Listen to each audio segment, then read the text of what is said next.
John McCain almost lost his bid to become the Republican nominee in 2007 based on the fact that he had, for a long time, supported comprehensive immigration reform, or as it was known back then as McCain-Kennedy.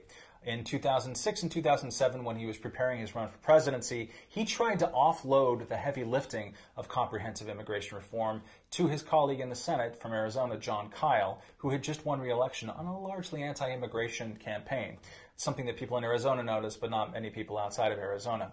For McCain, it's a very interesting issue. Part of it stems from his kind of elite idea that he thinks that the grassroots of his own Republican Party tend to be kind of knuckle draggers, tend to flirt with racism and xenophobia that he finds personally abhorrent. One of his best friends at the Naval Academy was a guy named Frank Gamboa, who's a Mexican-American who McCain referred to as the Mex.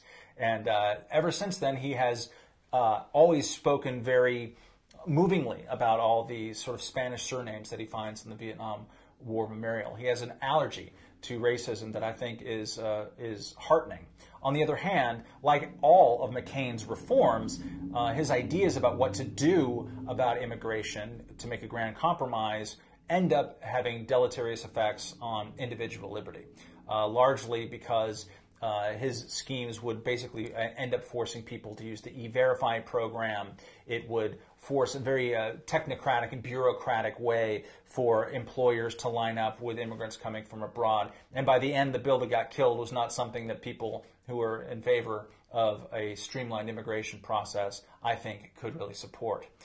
But what you will find is that since he has now come out against his own bill, and even little parts of it, including the DREAM Act, which would have given college tuition to illegal immigrants, in-state tuition, McCain has distanced himself from that low point of his candidacy, and you won't hear him talk, certainly this week, about immigration. What you will hear on the Democratic side is that if there's a single person running for president this time around who has the greatest chance to do something about immigration once he's elected, it's not Barack Obama, it's John McCain.